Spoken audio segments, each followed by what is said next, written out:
esta, reunión va a ser grabada ahora para que algunas personas que no estén aquí, que no están aquí, puedan escuchar esta presentación. ¿Okay? Entonces, bueno, tengan presente que ahora se graba la presentación. Otra cosa, entonces, después de leer el artículo, quiero que ustedes piensen en una experiencia memorable en un salón de clase, como alumno o maestro, en la que ha habido desniveles significativos en el conocimiento y las necesidades lingüísticas que los alumnos traen con ellos mismos.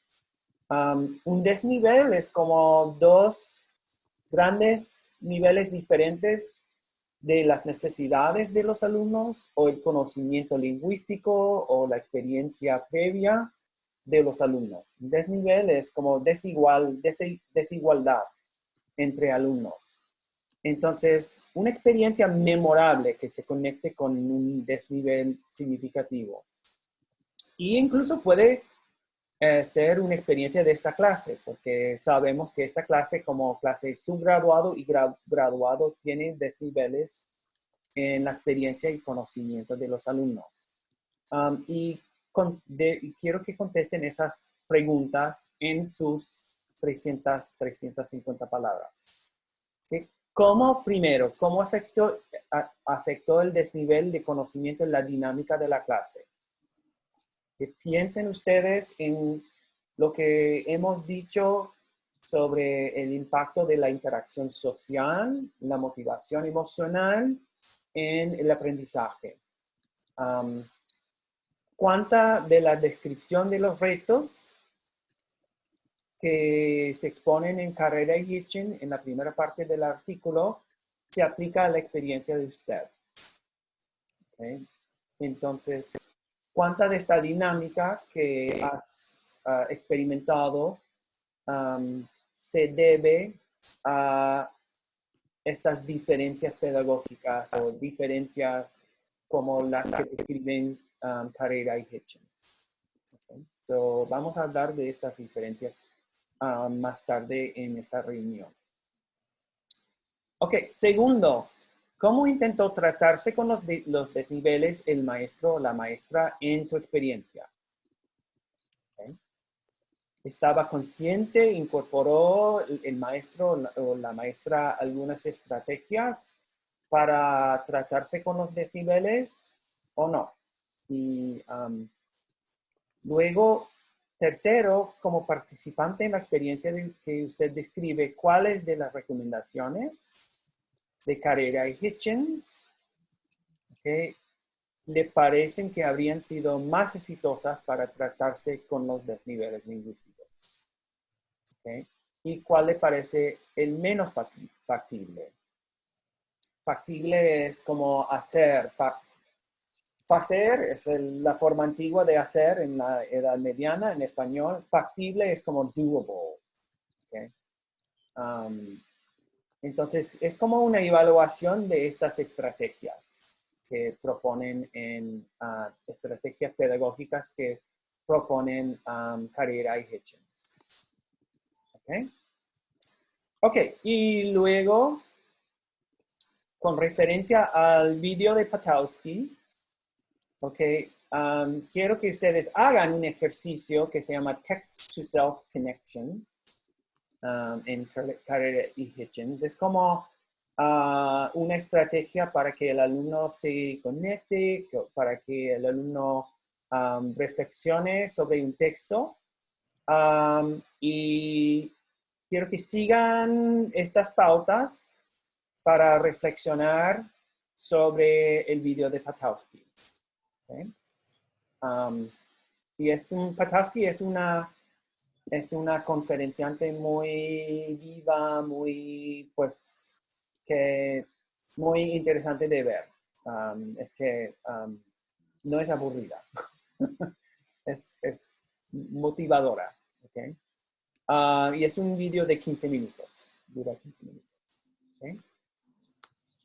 Ok, ahora quisiera ver si alguien tiene preguntas y entonces voy a dejar de compartir mi pantalla y voy a mirar, averiguar si alguien tiene preguntas. Por favor, usa la función de levantar la mano. Si quiere hacer preguntas.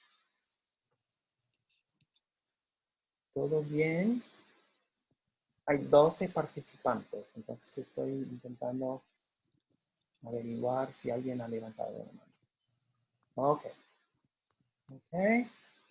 Bueno, chicos, volvamos al contenido entonces. Ok.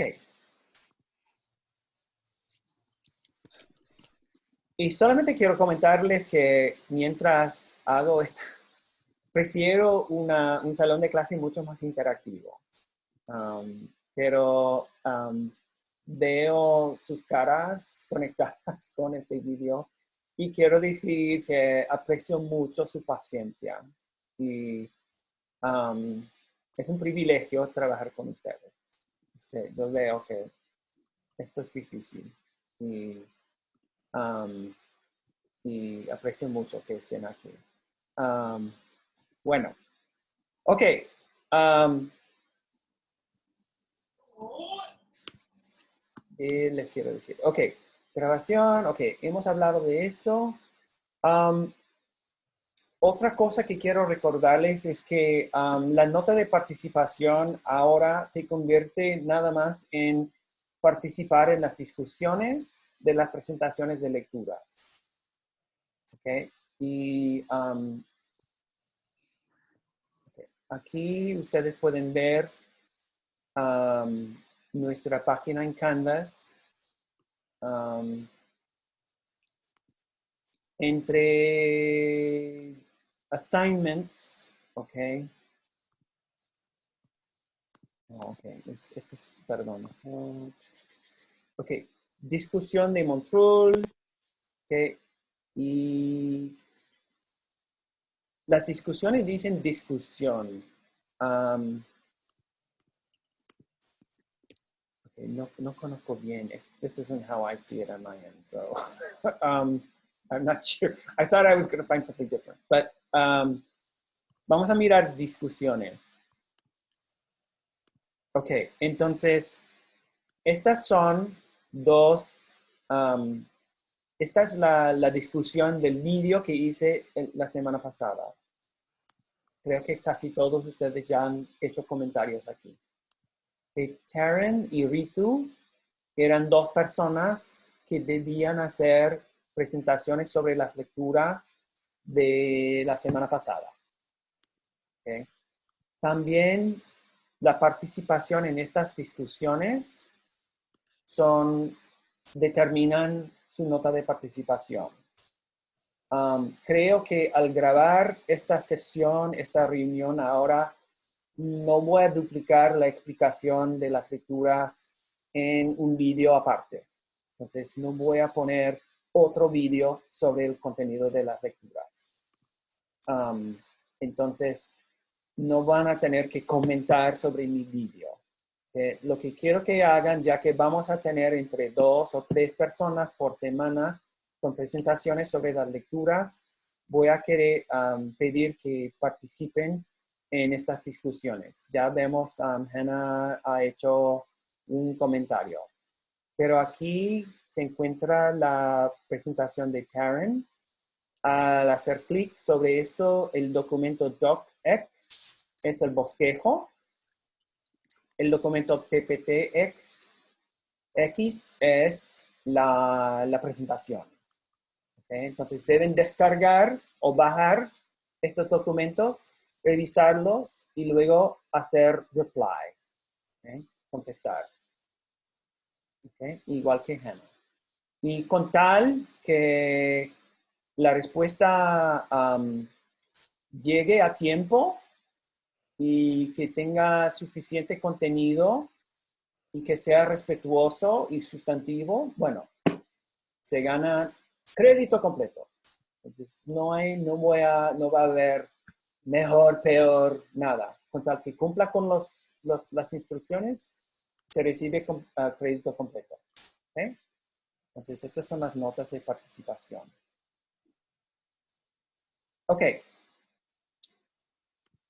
Ok, ahora un poco de tiempo para más contenido. Ok, y esto es donde quiero experimentar con discusión. A ver cómo funciona. Ok, en las lecturas de la semana pasada,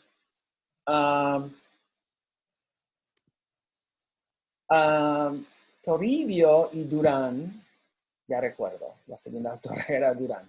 Toribio y Durán hablaba de el translenguajeo, that's my word for translanguaging, okay, el translenguajeo o cambio de códigos como una herramienta herramienta para el aprendizaje.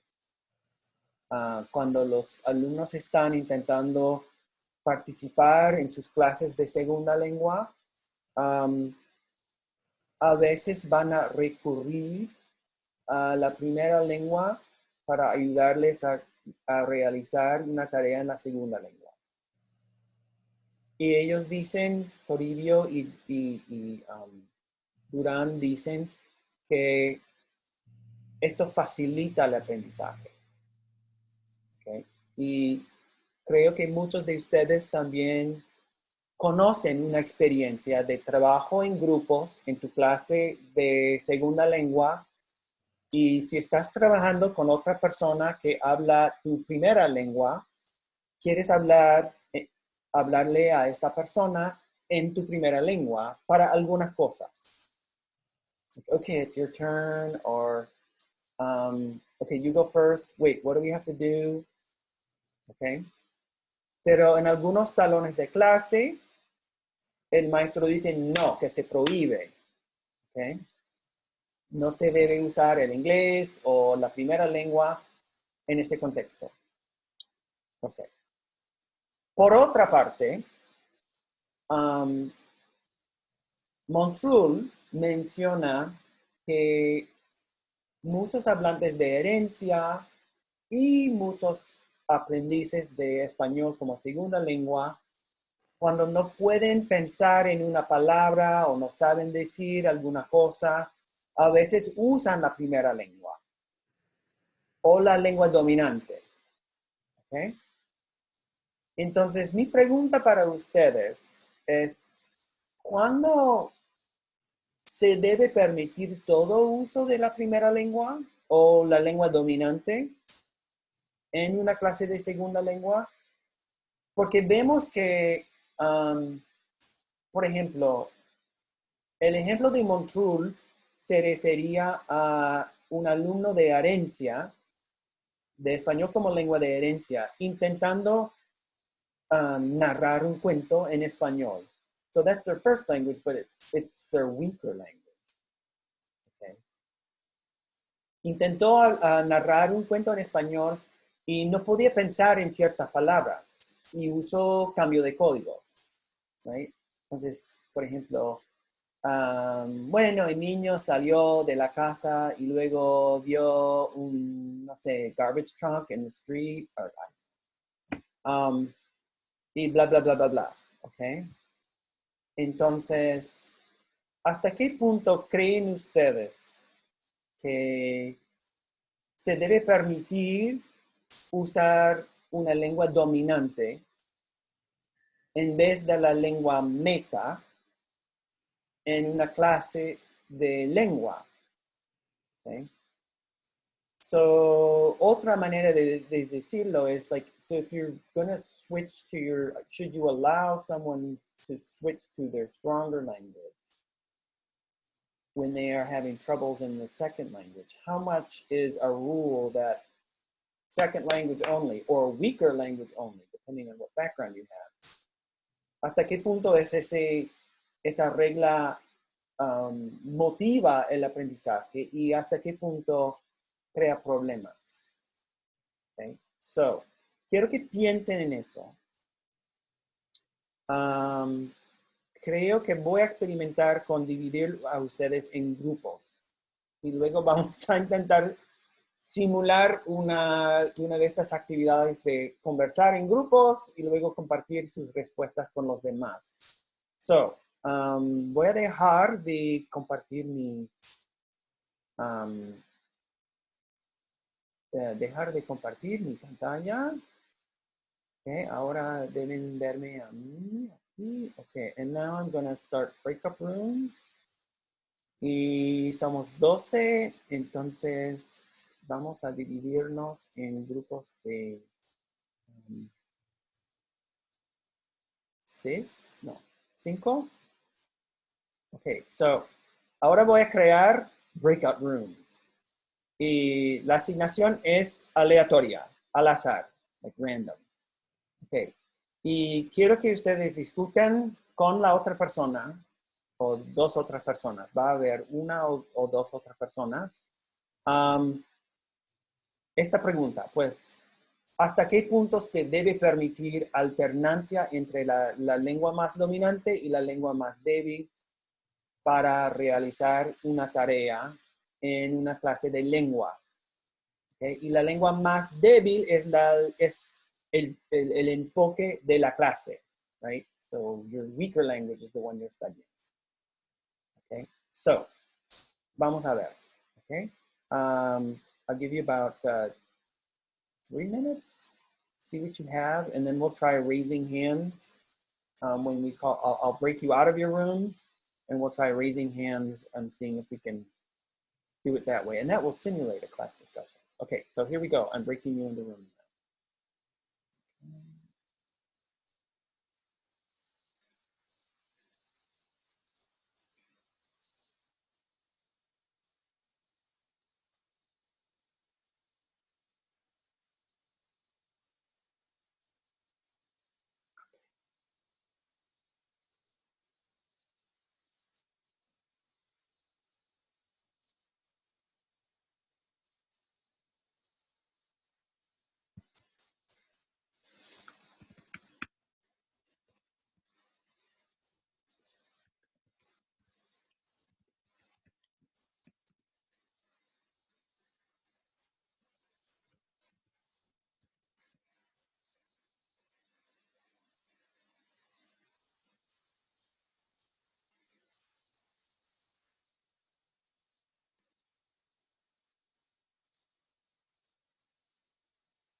Ok, chicos, creo que todos ahora se están juntando al resto de la clase.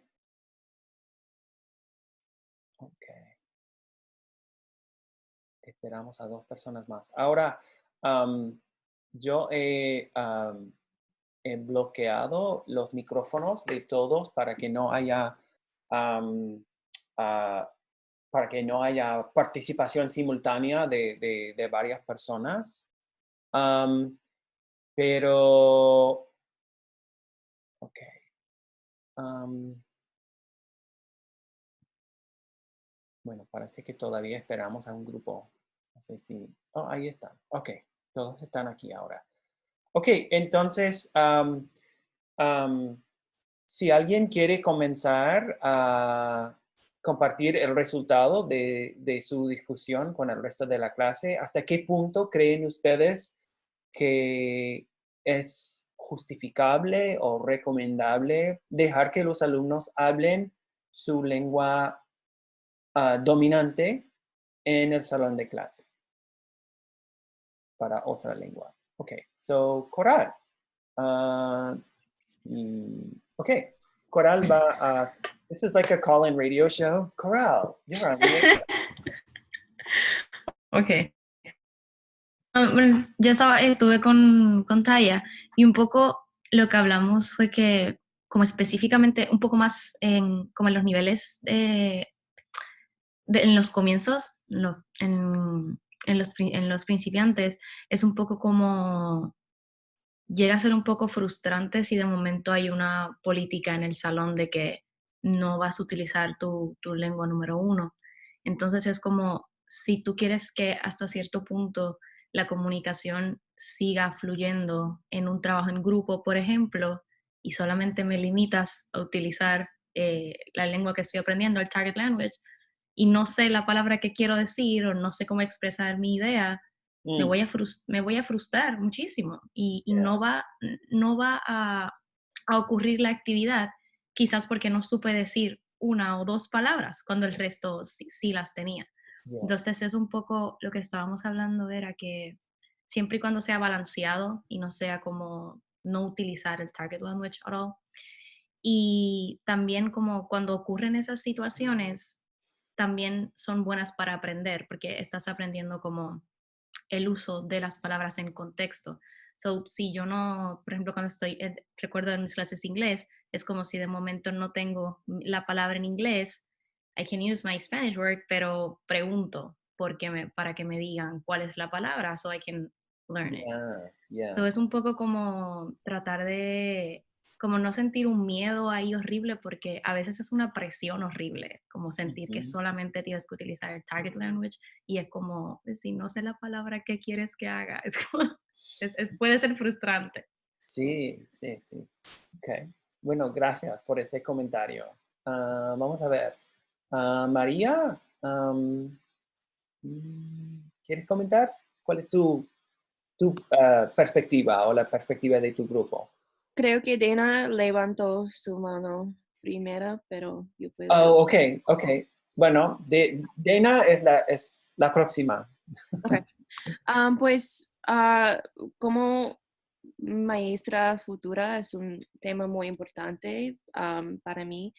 Am, Creo que el punto de que podemos justificar el uso de el one en la clase es que si, si, si vamos a um, creer que el uso de L1 no es beneficial para los estudiantes, no podemos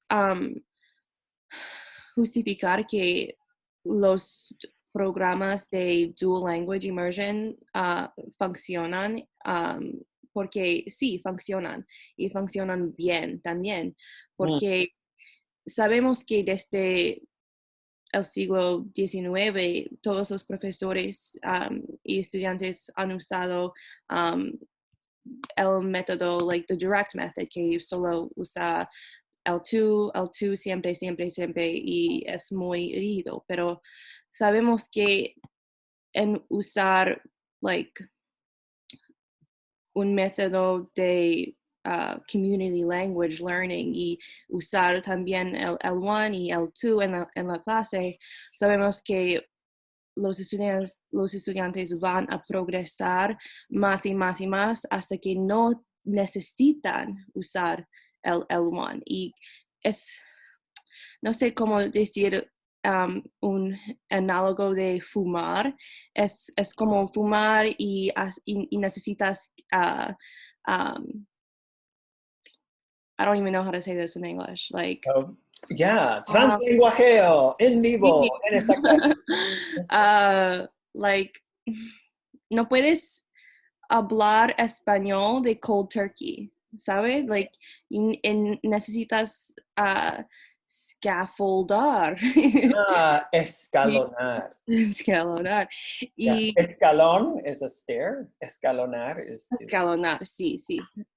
Y los recursos, los estudios han demostrado que el uso de L1 por ambos los estudiantes y la profesora crece ambos la comprensión y el aprendizaje de L2, porque cuando los estudiantes a veces usan una palabra o unas palabras de L1 durante el trabajo de parejas, pueden encontrar las palabras que necesitan usar.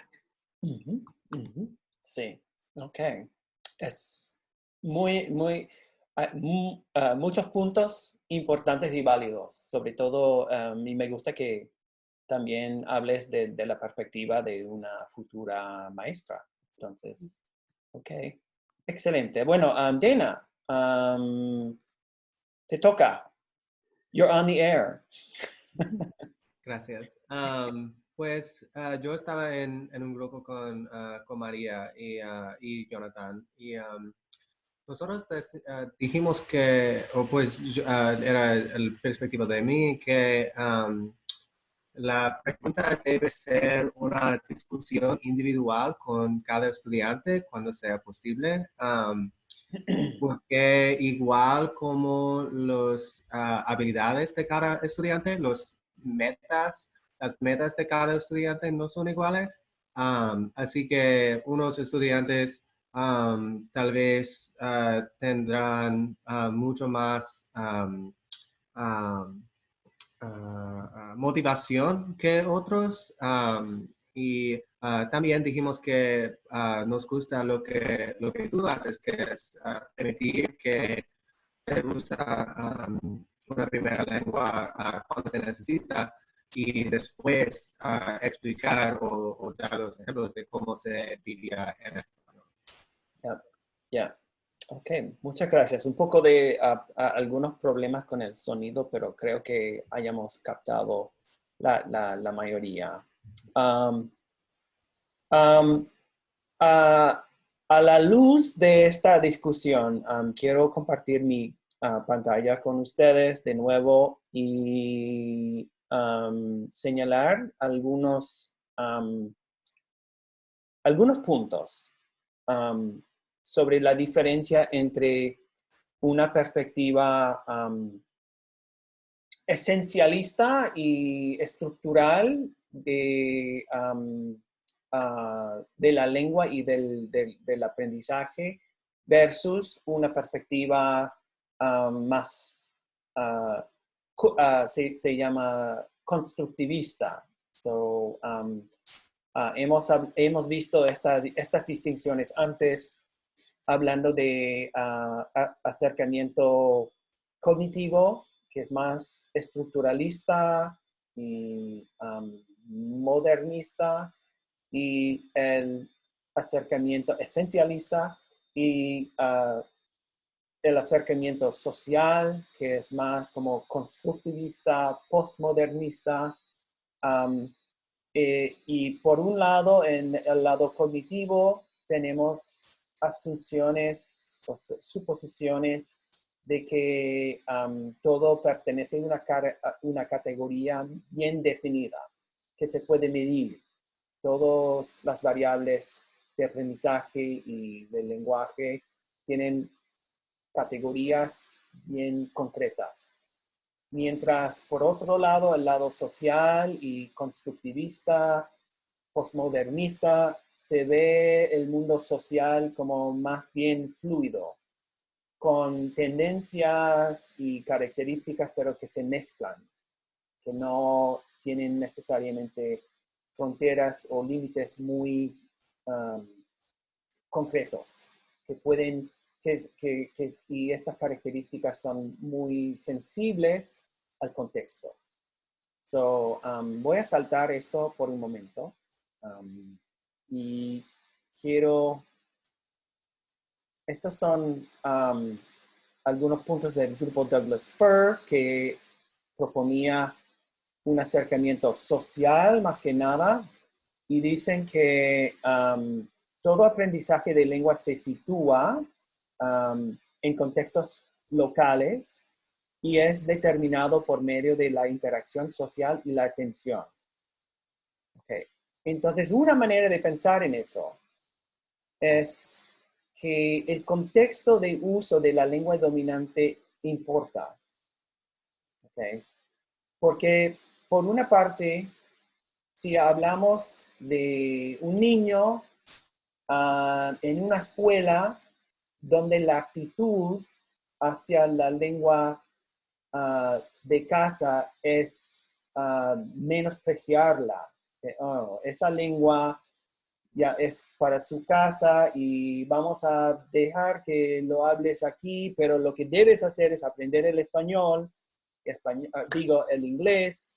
El inglés es la lengua mayoritaria, la lengua de éxito, la lengua de la gente que importa en esta sociedad. ¿Okay? El motivo social por mantener esa lengua minoritaria no está ahí. Entonces, se entiende que si esa persona intenta hablar, hacer una narración en su lengua minoritaria, la lengua menos dominante que tiene, pero que es la lengua de casa, no tiene el motivo ahí por seguir intentando. Puede hacer code switching al inglés, pero quizás porque es difícil y no tiene un buen contexto para mantener su español. Okay. Y si solamente se habla este español de casa, entre pares y familiares, y tiene muchas conexiones con el inglés, y la actitud es que, bueno, hablar inglés es lo que te da oportunidades en esta sociedad. Si quieres ser alguien importante en esta sociedad, tienes que hablar inglés. Okay, pues el inglés va a entrar mucho en estas interacciones con los pares, los amigos, con la familia. Okay. Entonces, esto es un punto que quería compartir con ustedes. Sí, es un poco, se puede entender como, se puede entender un poco como ir al gimnasio quizás, o hacer ejercicio. No puedes decir, ok, trabajar duro, duro, duro, no pain, no gain, no pain, no gain. O sea, esto agota, right? You can't just push.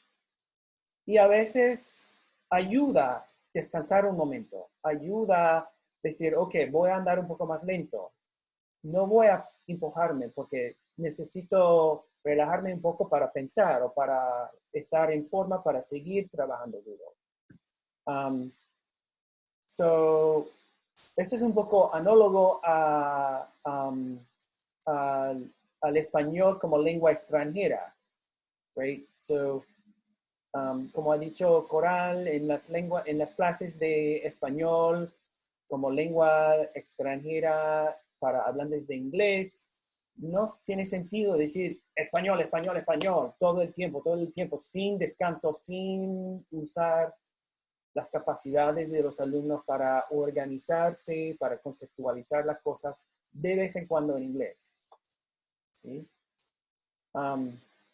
Pero el miedo que muchas personas tienen, muchos maestros tienen, es que volvamos a los días de gramática traducción, en donde había demasiado uso de inglés. en esas clases de lenguas extranjeras. So that's kind of where people get this English or Spanish only in the foreign language classroom. So it's really a question of like, what is your local context and who's speaking a majority language, who's speaking a minority language. And, under the right circumstances where you're maintaining motivation of students, you can take a break. You can stop for a second and just see, okay, where am I? What am I doing? And use your native language or your stronger language to help you keep focused. Because el aprendizaje es determinado por la interacción social y la atención.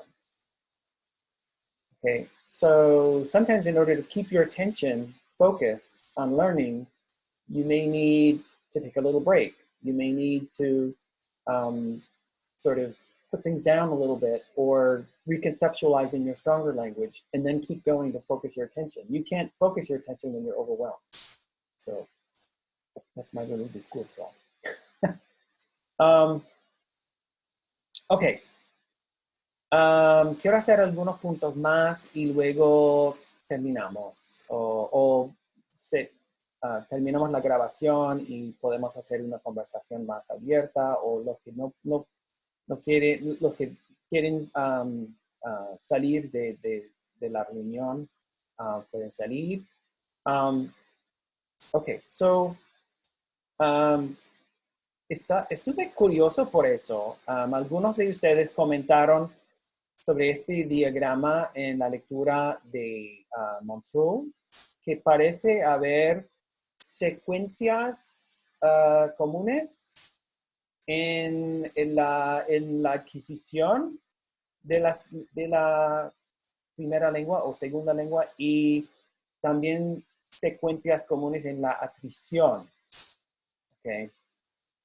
Y esta era nada más una hipótesis en 1941, pero en los 70 y los 80, muchas investigaciones demostraron ciertas secuencias comunes en la adquisición y el desarrollo de la segunda lengua, que son semejantes a las secuencias comunes que también se descubrieron para la adquisición de primera lengua. So, mi pregunta para ustedes es, ¿de dónde vienen estas secuencias? Y muchas veces las secuencias no reflejan la enseñanza en el salón de clase. ¿Ok? Me imagino que muchos de ustedes que han estudiado el español como segunda lengua, como lengua extranjera, aprendieron en el salón de clase la concordancia entre sustantivos y adjetivos. ¿Sí? Pablo es alto, pero María es alta. Pero, entonces esto se aprende primero, pero en cuanto a la adquisición, me imagino que muchos de ustedes cometen errores de concordancia entre sustantivos y adjetivos. Entonces, hay una discrepancia entre enseñar algo y aprender o adquirir algo. ¿Ok? ¿Estamos bien? Okay? So, here's my list. Take a second. Este es inglés para los hablantes de inglés como segunda lengua. Y esta es mi lista de español como segunda lengua. So, take your second language and think about cuáles de estas estructuras o facetas de la gramática adquiriste temprano, o si todavía no has adquirido estas estructuras, ¿cuánto siguen dándote problemas? So, concordancia entre sustantivos y adjetivos. los de ustedes que son hablantes de español como segunda lengua, do you still have problems? ¿Todavía tienen problemas? Concordancia entre verbos y sujetos. ¿Todavía con problemas? Formación del gerundio. ¿Problemas? ¿Sí o no? Omisión de sujetos explícitos, like hablo español en vez de yo hablo español. Practica deportes, él practica deportes. Género de sustantivos animados, género no, de sustantivos no animados. So you can see the list. Aquí en inglés, regular past tense suffixes like ed, you're speaking inglés como segunda lengua. Te da problemas, te diste problemas al principio, pero ya no. The regular past tense of be, like am, are, was, were. Omission of articles, gerund.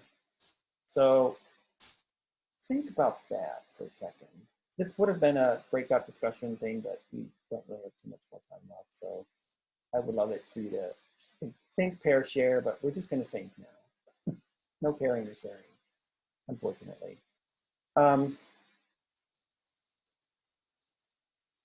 And ¿a dónde voy con esto?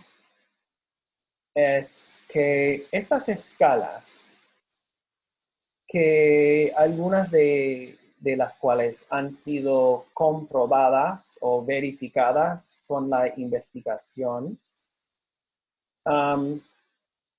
muchas veces vienen de las características de estas estructuras.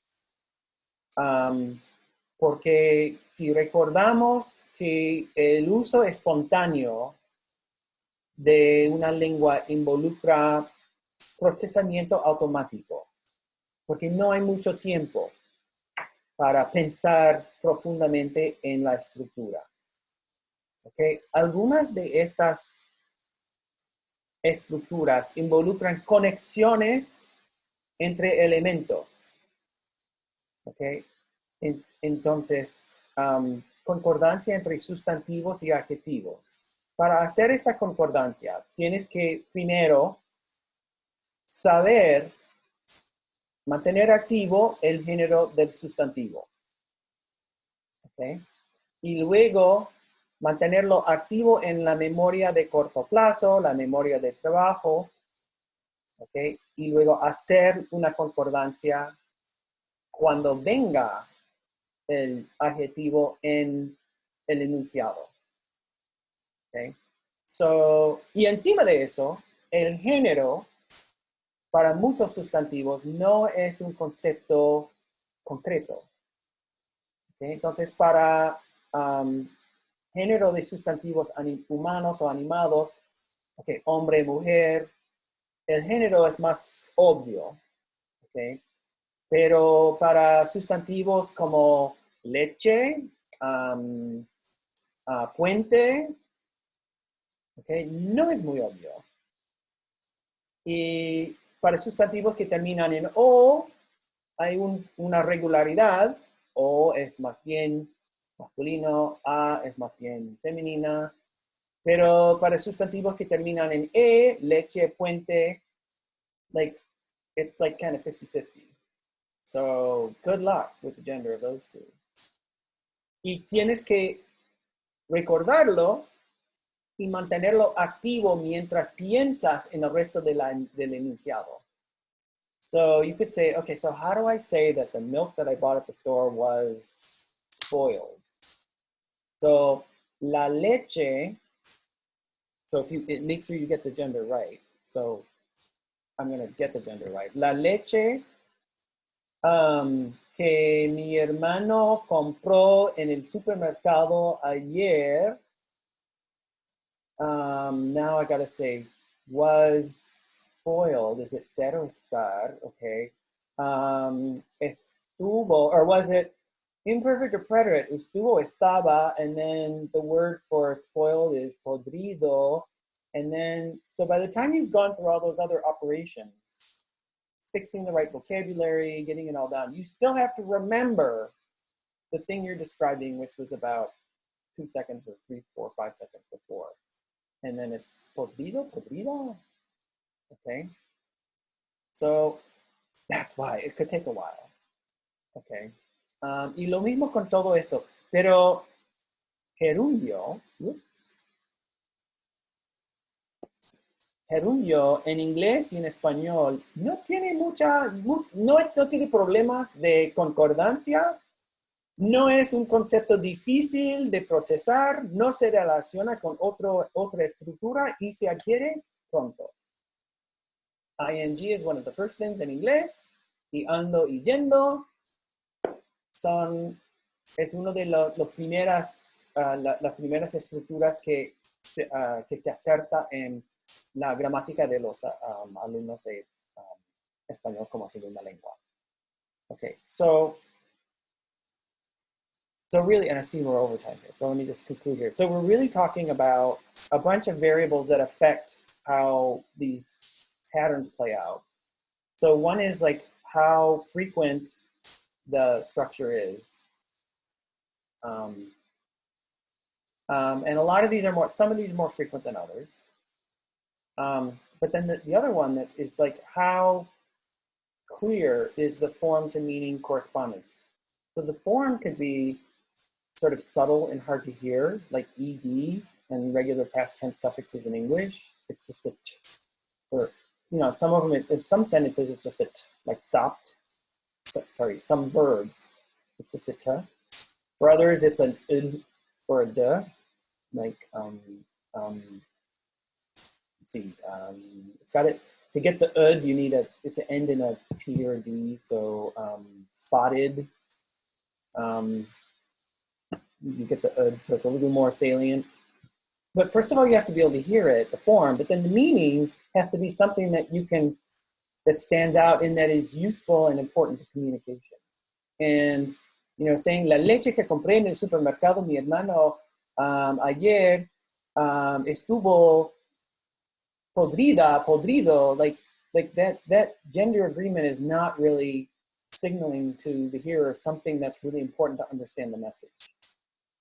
Because that's what we use language for, is doing things that make meaning. It's a semiotic resource. And that agreement can give you some important clues about what you're referring to, but it's not quite as essential as just coming up with the right word. So, so the impact of the meaning on being able to communicate is really important. So anyway, creo que esto es todo por hoy. Excepto esta cosa que quería decirles.